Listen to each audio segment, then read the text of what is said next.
Okay, trigonometry, sine ratio, finding the angle.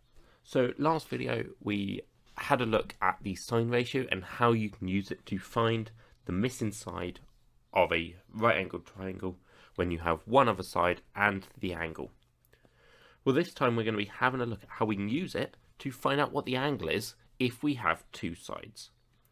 Now, a bit of a recap, the sine ratio, we know that sine theta is opposite over hypotenuse.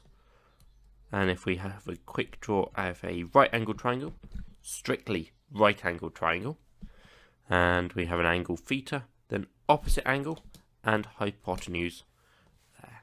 Okay, we could also use a formula triangle if you so wished. So sine theta opposite hypotenuse,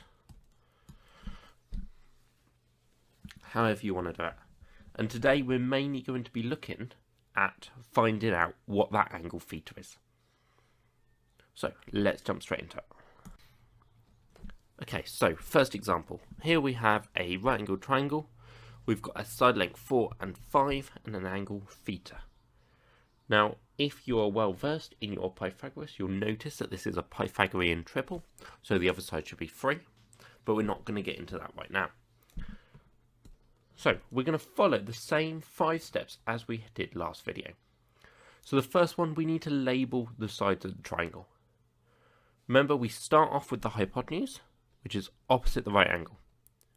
We then look at which one is opposite theta, so O, and then we're not going to worry about the adjacent side because there's nothing labelled on it.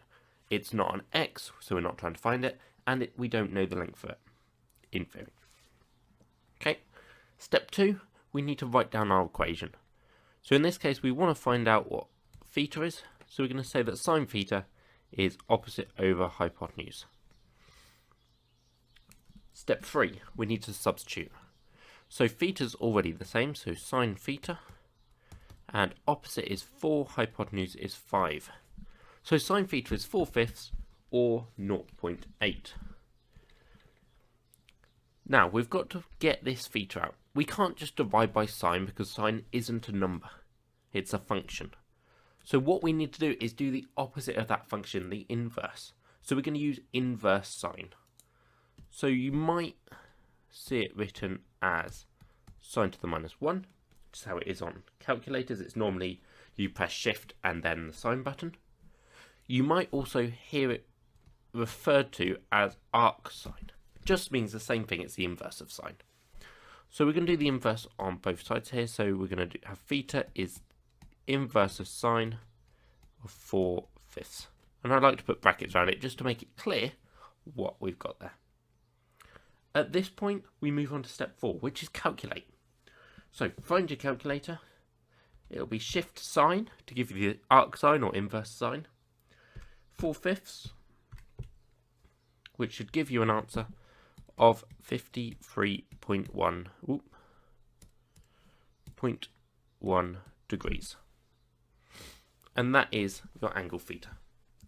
So there's nothing overly complicated here. You're following the same steps. You've just got to use inverse sine as well. Now I have missed out the last step, which is checking your answer.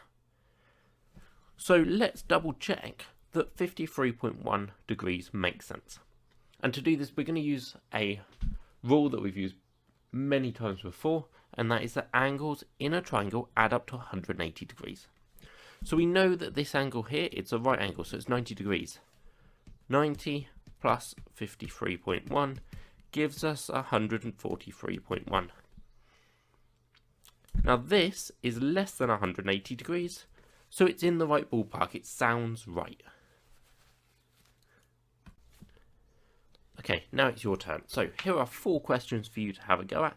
In each one, they're right angled triangles. I'd like you to have a go at working out the value of theta. So pause the video, go through it, and then I'll put the answers up.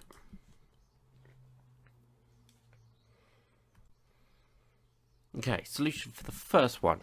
Theta is going to be 35.7 degrees. Answer for question 2 is 16.6 degrees. Question 3 is 48.6. And question 4 is 41.8. Very well done if you've got those right. I hope you found this useful. Thank you for watching.